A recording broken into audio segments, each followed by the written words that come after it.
Mtshelo bani ningacula umculo wethu lapho sohlangana khona kuzophela abantu. Mtshelo bani Ningacula umculo wethu lapho sohlangana khona kuzophela abantu. Today's session will have two sessions. The first one is entitled Transforming Old Context into New. And we'll have two writers, Thando Mgqolozana from South Africa and Benjamin Kwakye of Ghana. I'm not going to waste time. I'm going to call the UKZN African Music and Dance Program to bless the stage. Let's give them a round of applause.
Wow,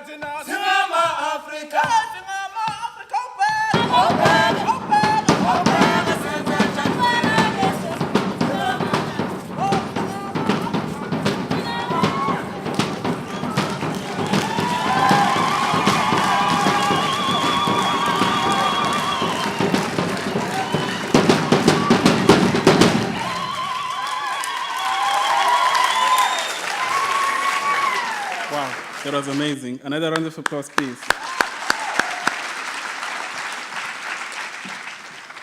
Okay, I'm going to welcome the first participants, Thando Mgqolozana and Benjamin Kwakye, and the session will be facilitated by Noxolo Malimba. Please welcome on stage.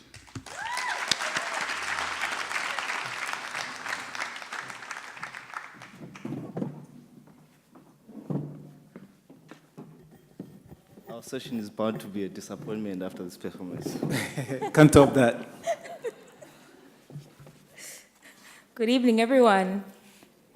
Wow, that was a really intense performance. Yeah.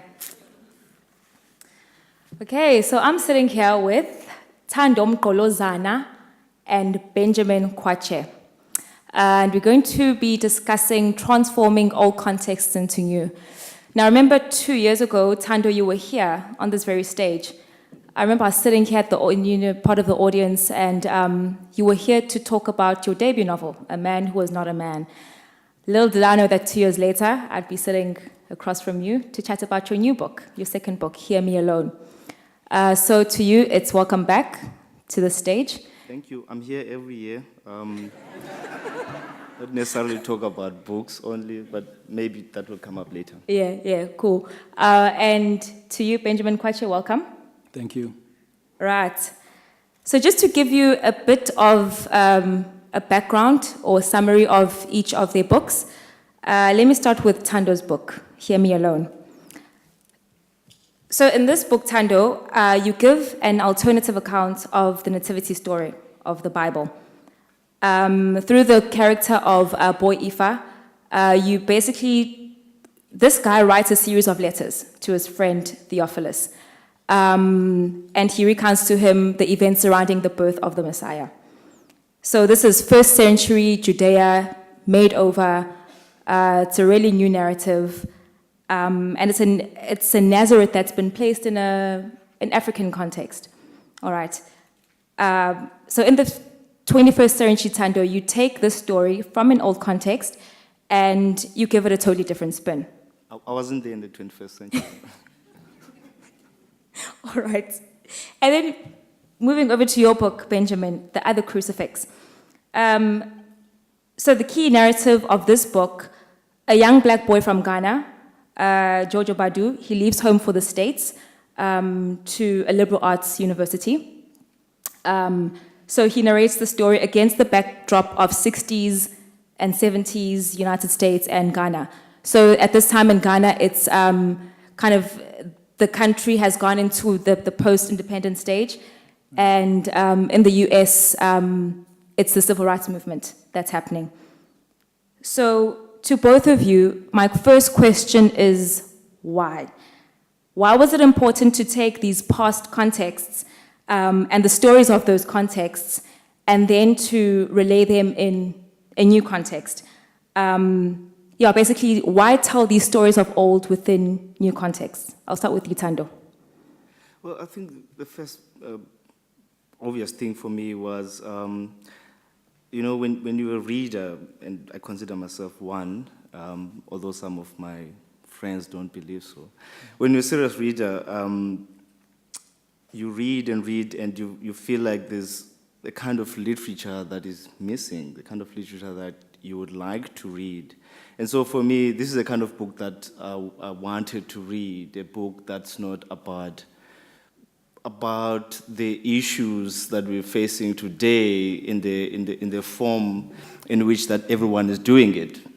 So I wanted to deal with those issues with different form, and my way was to go back to the Bible and look at what Luke was doing, basically, and see how I can use that to deal with the questions of today, and one of those is the position of women in society. So what I do is look at Mary, and this is something you won't find in the Bible. Mary, the 13-year-old who received a message from an angel that she was going to get pregnant. Somehow, I thought that was quite freaky. The Bible doesn't say that.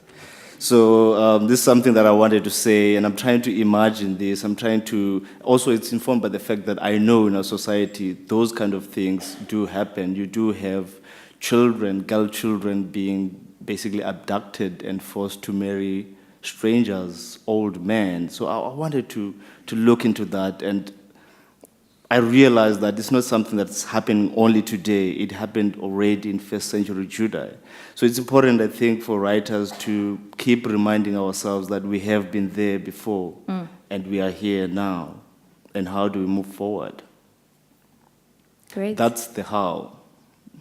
That's the how of the book, and that's also the why. All right. And you, Benjamin? So when you look at the other crucifix, it's really a story about protest and migration and alienation. And to some extent, we all are involved, one way or the other, with protest, migration, and alienation. Even now, you know, when you haven't even left your own country, in a sense, you move from, say, as a student to work, and you have to adjust. It's some form of migration, right? At the same time, when you look at protest, one way or the other, there's always some form of protest. And so it is very pertinent to our times, but because it's a story of migration, placing it in a period in the United States when there was a lot of protest, that's the 60s, you know, the Vietnam War and all that went with it, I think was very fascinating. You know, it's just a period of history that really fascinates me. So when I was writing about these things, I thought it was germane to look at that period, and I set the story for those times. And so it relates, although it goes back and looks at issues through that sort of lens, it relates very directly to the issues of today as well. Okay. So, Thando, I hear you speaking about that one of the themes that you look at is just the marriage of young girls to older people that they might not necessarily want to get married to. So that's a theme that you pick up on. And then you, Benjamin, you speak about the immigrant experience. As I was reading both of your books, other things were kind of popping up for me.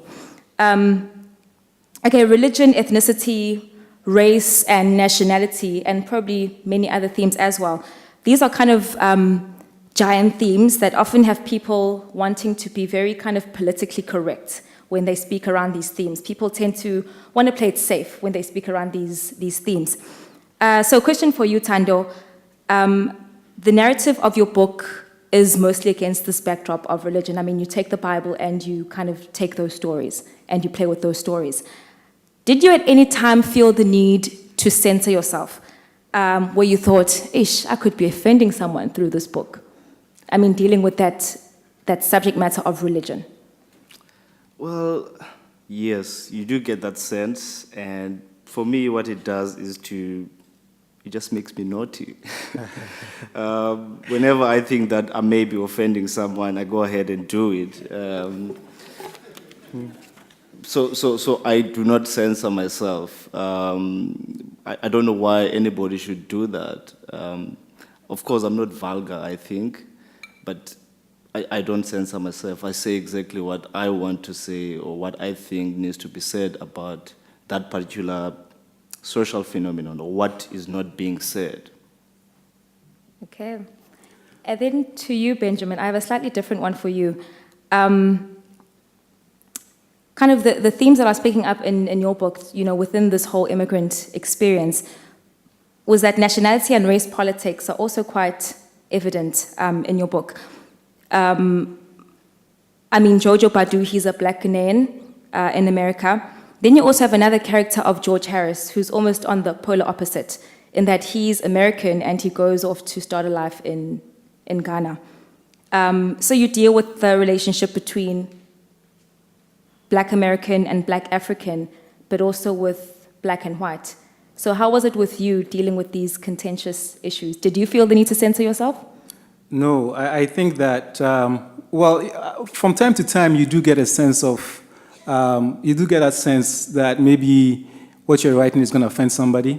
But if you dwell too much on that, it's really going to cripple you, it's going to limit you. So I think it's a thought that I dismiss as soon as it comes into mind.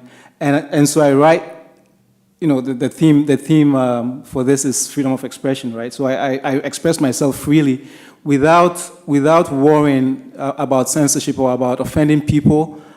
In a way, I'm discovering my form of truth, and hopefully somebody also will discover some form of truth in that. And if, for one reason or the other, it offends somebody, if it's my truth, or if it's my truth, then it's my truth. So then that's what it is. But I think that if you worry too much about censorship, you will probably end up crippling the novel. You have to allow it to flow without that fear. Is that a nice way of saying you're a naughty writer?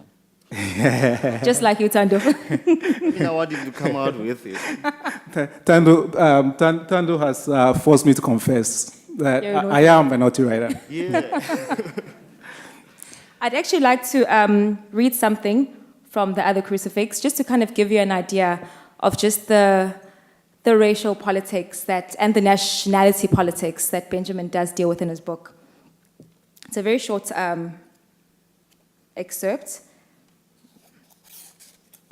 So this excerpt, oops, you didn't see that. All right, so this excerpt is from this university newspaper that is part of this university that the main character goes to. So it's kind of very politically driven and all of that. So this is how it reads. Have you ever paused a minute to ponder the phenomenon of intraracial prejudice? The whole world, now this is the word that I haven't been able to pronounce, so please help me here. Sorry, as we consult. Proselytizes. Yes. That's how I say it. So it proselytizes. So the whole world proselytizes against racial prejudice, the cause célèbre of the so-called Black consciousness movement. But how about black-on-black prejudice? Let us set aside the varying degrees of prejudice by Negroes against each other based on shades of skin color. There exists another mutation of black against black discrimination that remains ignored. Have you ever stopped a minute to ask an African student on campus how he feels about Afro-American students and vice versa? Last month, I was tipped off by an African student who asks for an anonymity in fear of the ostracism that will otherwise follow, of the frustration of Africans on campus.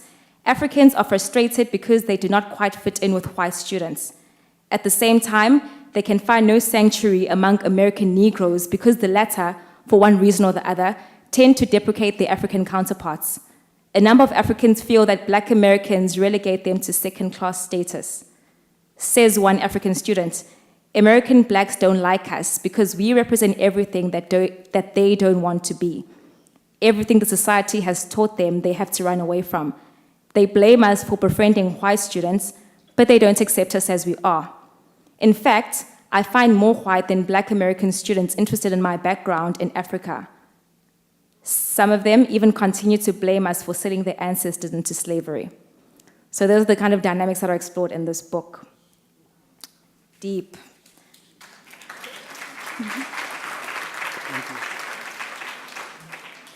Now, I'd like us to move into the discussion of language.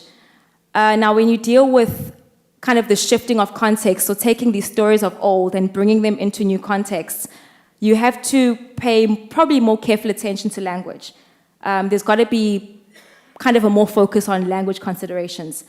Was this a challenge for you guys in trying to articulate these old narratives and bringing them into now, into contemporary society, and to make them relevant and accessible? Let me start with you, Benjamin. Yeah, well, it wasn't a problem. It's just that I was conscious of it because there are certain words that if you are telling them today, there are certain stories that if you're telling them today, you tell them in a different language than you would if you were telling them, say, in the 60s when the novel is set. So, for example, you have the word, for example, Negro, right? You don't use the word Negro anymore these days. You don't use the word Afro-American anymore. it's either black or African American. But in the book, there's a passage where a newspaper article. Now, you have to be conscious enough of language to be able to tell the difference. So when you're speaking in the voice of the times, then you have to be authentic to the voice of the times. Or I find that I have to be authentic to the voice of the times. And so when somebody is speaking in that time, the person will use the word Negro or the person will use the word Afro-American. But if I'm speaking in contemporary times, I wouldn't use those words. So those are some of the things that you need to pay attention to. And also, you know, if you're setting a novel in contemporary times, you're trying to use language that people can identify with who are reading your novel now. So if you write it in, say, Chaucer's language, Chaucer's English, you know, it probably wouldn't work. So those are some of the things you need to pay attention to. But I think that just paying attention to it and being conscious of it, it almost flows seamlessly at the end. Yeah. And you, Thando? It was very exciting for me. In fact, part of the excitement of writing is to discover the new ways of describing things that you know, because I mean you live in this era and you were not there in first century Judah, so you dive into the story and you want to find the new ways of describing things. For example, I was writing something about donkeys in the book, and my friend Spio Mahala, who is here, reminded me that actually that's not what they called donkeys at the time. They called them asses. So I looked forward to mentioning the donkeys again in the story because I just wanted to say us. I found it fascinating, and it would be authentic. And that's the most important thing. You want to tell a story that's going to carry authenticity about that era. Fortunately for me, there's not people who lived in that era who are here to contradict me. Thank goodness. Yeah, thank goodness about that. But I don't want to add more to what Ben is saying. Authenticity is the key thing. But for me, it was a very exciting process because I wanted to find this way. And you get an opportunity to make up some things as well. Yeah. And nobody's there to verify them. So you create language in the process. Cool. Now, since both of you are kind of writing or taking from context, as you mentioned, Thando, where you weren't around at that time. Surely 60s, 70s? I wasn't born till 80s. Till the 80s? Really? I'm a young guy, I just look old. You just look old. All right. Well, there are people here. Well, I just look older. Okay. Well, since, I mean, both of you, I mean, Thando, you look at first century Judea. Benjamin, you're looking at, 60s, 70s, US and Ghana, respectively. I mean, you guys weren't around during those times. So I would imagine that a lot of research also goes into actually writing these fictional accounts. Do you feel that you can research so much that it kind of almost blurs the creativity aspect of your work? For me, it's a simple process. A lot of the research takes place at the end of the process of the first draft. Because what's important is that you are creating, you're inventing something here, or you think you're inventing, because anyway, once you publish this thing, you find that it's been done before, better actually. Anyway, you have to allow the creative process, because the most important thing for you as a writer is not necessarily how much research has gone. That's important, but that's not the most important thing. The fundamental responsibility of the writer is to tell the story in the best possible way it can be told by you. And that's what I focus in. That's what I think that people should focus in when they're writing. The research comes a lot at the end because you've got so many question marks as you're writing because you don't know how to describe things. You don't know how certain narratives are linked together. That's when you go and patch it up and fictionalize it, because generally I hate a lot of facts in fiction. So you begin with the fiction and then the facts come after? Yeah. And then the process for you, Benjamin? Slightly differently, but I think that it can be done either way. When I was writing this, I did a lot of research because I wanted to get familiar with the 60s. So I did a lot of research, but I did not let the research tell the story. So after I'd done the research and I understood, or I thought I had a sense of the 60s, then I put the research aside, and then I started writing from just off the top of my head. And then, because I'd done so much research, I was able to pull just from memory. Occasionally, if I wanted to verify a fact, then I'll go back to my notes. But to Thando's point, yeah, you can't let the research, the research you've done overwhelm your story. But the research is important, I find. Whether you do it at the end or whether you do it at the beginning, it's very important because you want to understand what you're writing about. Of course, in the spirit of creativity, you can play around with that. With the facts, but at least to be able to know what you're dealing with. So I did a lot of research, and then I put it aside, wrote the novel, and then I, again, patched it up from time to time or verified certain facts as I went along. So they become like a backdrop and not overwhelmingly, they don't overwhelm the story. Mm. Can you imagine your books as non-fiction books, like non-fiction accounts? If somebody shoots me. If someone shoots me, yeah. I really know, well, not to say that, because it does bear some resemblance to fact. There are there's some things in the novel that are based on fact. They actually happened. So I can see somebody, but there's so much artistic license that I took that, I would be hard-pressed to accept it as a non-fiction. Well, mine is totally not non-fiction because it's very linked to the other very important work of fiction, the Bible. Work of fiction. Oh. All right. Okay. Now, Benjamin, going back to your main character, the protagonist, Jojo Badu. He's Ghanaian. He lives in America. He went to law school, and now he resides in America. Benjamin, are you Jojo Badu? Absolutely not. I deny all such connections. Now, the broad outline identical in the sense that I also went to college in the U.S. and then law school, and then I've been working in the U.S. And Jojo also goes to college, law school, and works in the U.S. But aside of that, I think it will be a mistake to link us together other than that, because there's so much that's different. Jojo Badu, I think he's a bit more willing to accept whatever he's I hope that I'm a bit stronger than Jojo. In the end, I think he grows up, but at the very beginning of the novel, he can be very annoying. And there are certain other things. See now. And there are certain other facts there, I'm not going to say what they are, that are completely different. But at the same time, they came from me. So, of course, some of these things are things that I experienced or I observed. And some of them I made up. But I wouldn't draw that conclusion. So, in the end, he is you. She's the one asking the questions, not you. Actually. In other words, I'm not going to answer it. No, he's not. You say he's me. No, he's not. Okay. He's me only in the sense that we both went to college, law school, and are working there. But the details are completely different. Benjamin Kwakye, are you in denial?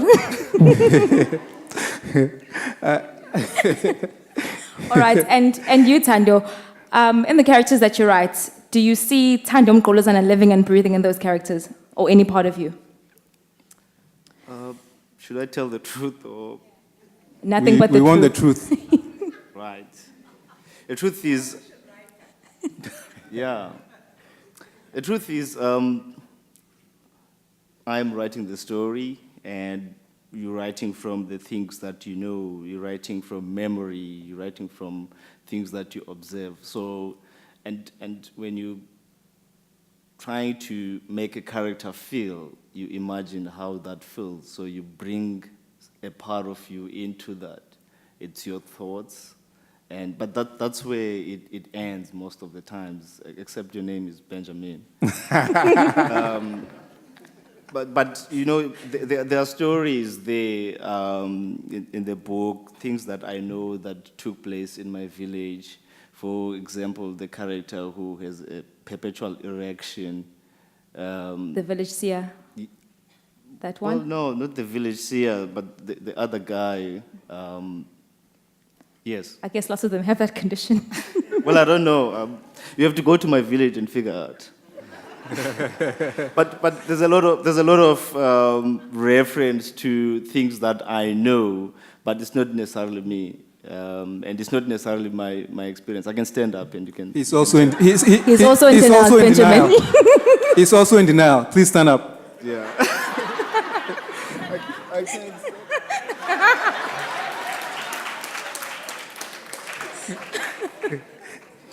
All right. Let's talk a bit about controversy. Okay. So just to kind of give the audience a bit of an idea of how first century Judea is subverted in Thando Mgqolozana's book. I hope I can get into these details. Like, I hope I won't be giving away too much. Go ahead. All right. I'll tell you when to stop. Okay. All right. So in your book, there's no kind of Father God who's known as the figure of authority in the Trinity within Christology, right? But instead, there's the all-knowing, the Virgin.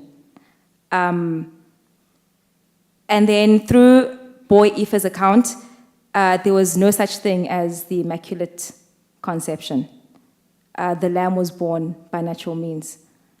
And then the book gives a whole new meaning of what it means to pray. I won't get into that. And it's not my experience. And it's not your experience, all right. So, Thando, more and more, it seems like you're becoming known as, here at the back it says, this fresh, daring, and moving novel by a young author with a reputation for fearlessly tackling taboos. Okay, now was this on purpose for you to start getting now this reputation with just your second book? I didn't say that. My publisher said that. I think they want to sell the book. But reading your books, it is what comes across. You do tackle taboos, so was that on purpose? Well, I write about the things that preoccupy me.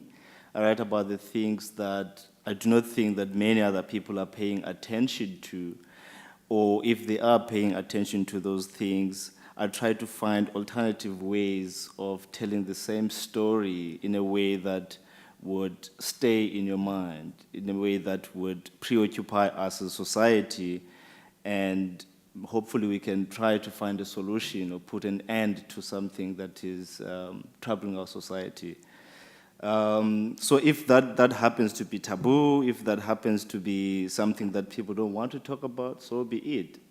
It's what I want to write about at that time. And you, Benjamin, what's your take on controversy? Do you think that writers should be safe people? No, not at all. I don't think you should court controversy, but if it's what occupies you, if it's what preoccupies you, then by all means you should write about it without regard to whether or not it's going to be controversial or not. That's part of being a writer is challenging convention and pushing the boundaries sometimes. So, no, I don't think that you should be worried about controversy. Now, there are certain things if you write about, you can expect controversy, but you should be willing to deal with it. So breaking boundaries is okay. Absolutely, it is. Every writer is different, but you should not be limited by that concern. Okay. I've got nothing to say. You've got nothing. All right, ladies and gents, I think I'll hand over to the audience now, to you guys, for anyone who has questions. So let's open the floor to some discussion. Thank you. Oh, there are people here. Wow. Nice.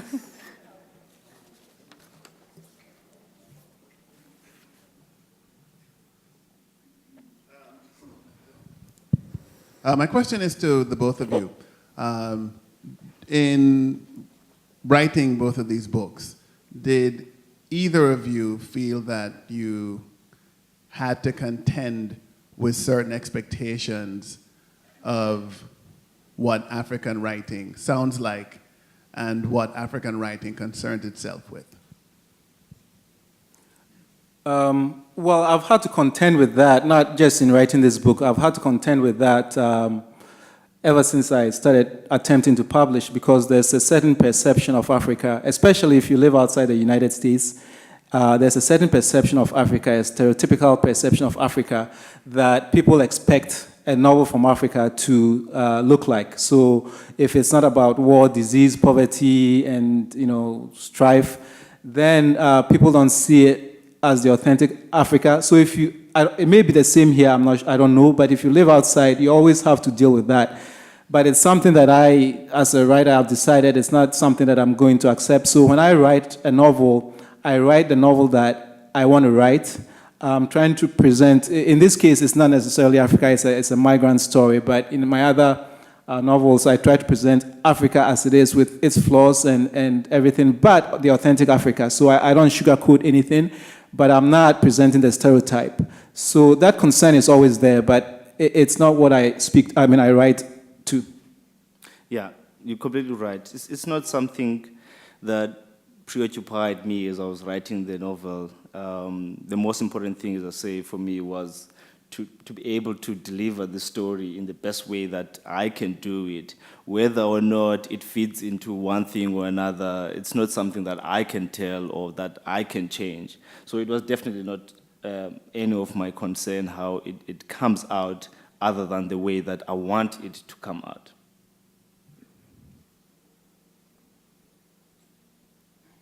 Any other questions or comments?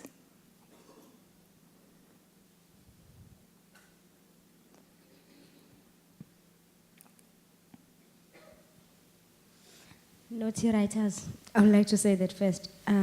Listening to the interview and everything that you've been asked and how you've been answering, it's more like I'm seeing another Azad Esa on you, Thando, and Another? Azad Esa, I Zuma's don't know bastard. who he is. You were here last year, you should know him. Or when you write, you don't care how it feels, but you only say what you should feel. That is quite brave. And tackling something that we all feel like not talking about, the Bible, and trying to put things aside, it's more like you are trying to make us feel that whatever we come across should be expelled. So would you say to yourself that, did you read the other Genesis when you go to the God's giving, saying, don't play with the Bible, don't do that, don't do that. And now, it feels to me like you definitely said how I want it to be, and you didn't just do the other thing for the others, because some may be offended, surely. When I was a student in high school, I studied biblical studies, and one of the most interesting things that came up in our class is the similarity between the Gospels, the four Gospels, Mark, Matthew, Luke, and John. And what was really fascinating for me was the character Luke, or the author Luke, because he also wrote the book of Acts, which has no author to it. It's just the book of Acts, not written by so-and-so. But when you look at the two books, they're very similar. They start the same way. They address the same concerns as that you find in the book, in the Gospel according to Luke. So, and this is a debate that has taken place and not necessarily been settled among theology scholars as to who is the author of the book of Acts. Is it Luke, and so on. So that was very fascinating for me, because then I couldn't just take the Bible as an obvious truth. Many things were debatable. And what I did was to try to imagine how, if Mary, when she was growing up, if she had had a childhood sweetheart like most of us did, although I'm not going to name my own childhood sweetheart, what would have happened if the night she got the message from the angel that she'll be pregnant coincided with the night or the day that she had been experimenting with Boy Ifa. who may be Luke, because Luke, to me, from reading both the Gospel according to Luke and the book of Acts, seemed someone was very interested in Mary. And well, the other thing is he was an artist, he was a medical doctor, and he's the first person to have drawn a portrait of Mary and the Lamb, Jesus, excluding Joseph. From the portrait. So I wanted to explore these things. You know, for me, the Bible was never the complete truth, especially after studying biblical studies. In fact, I think if there was a point in my life where I really believed in the existence of God and what the Bible was, that came to an end when I studied biblical studies and then later immersed myself in theology literature. Very fascinating. We have a question at the back.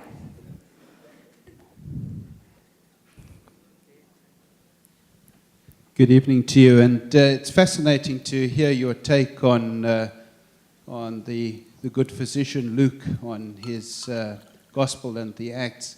And as a fiction writer, you do have a certain degree of license. And but you know, if one is going to rest your case on biblical studies, then you have to go a little deeper than what you have done, in that you have got, in terms of ancient manuscripts, you have far more supportive literature for Old and New Testament than any other classic in the history of literature. You have to take the internal witness of both the book of Luke, the Gospel of Luke and Acts, and then you have to take the entire internal witness of the whole of Scripture from Genesis to Revelation. So one needs to be a little careful when you say, I rest my views on the Bible, religious instruction at school. So bear these things in mind when you write, because you're dealing with a subject that is vast, not only in in time and space, but also in eternal issues. But I've enjoyed your comments. God bless.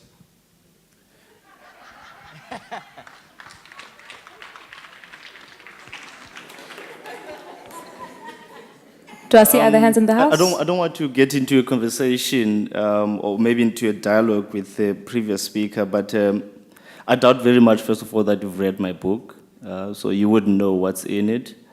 And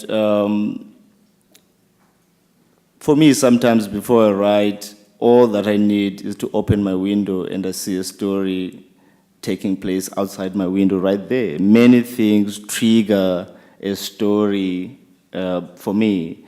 And when I'm making reference to biblical studies or theology literature, that's just what it is, a trigger. And I'm not about to receive any instruction on how to write my literature. That is just not something I'm going to accept from anybody. I've never been that person, unfortunately.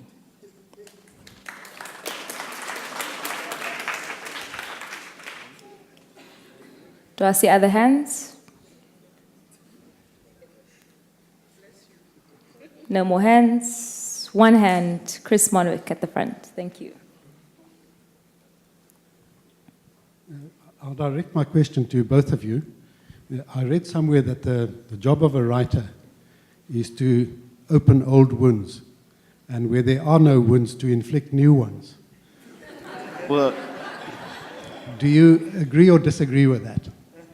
I think it's, in fact, I don't even think that it should be called a job, because there's no prescription here. A writer does what a writer feels like doing.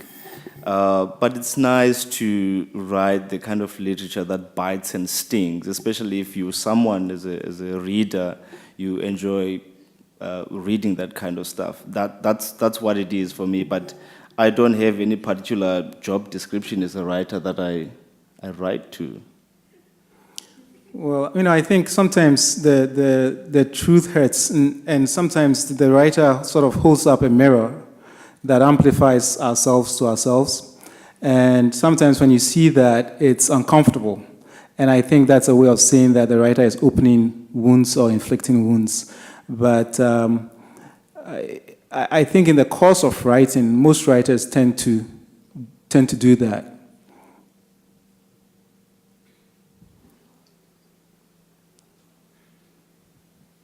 I think this is just a comment to Thando, because I'm sitting next to Thando's publisher, and every time Thando shakes his head, says, "No, it's not me in the book," she says, "Yes, that's you."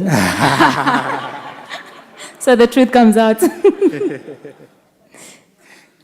we have any other hands? We have time for another 2 comments or questions. All right, going once, going twice. All right. Ladies and gentlemen, that was Benjamin Kwakye and Thando Mgqolozana. Thank you so much, gentlemen. Thank you. Thank you very much.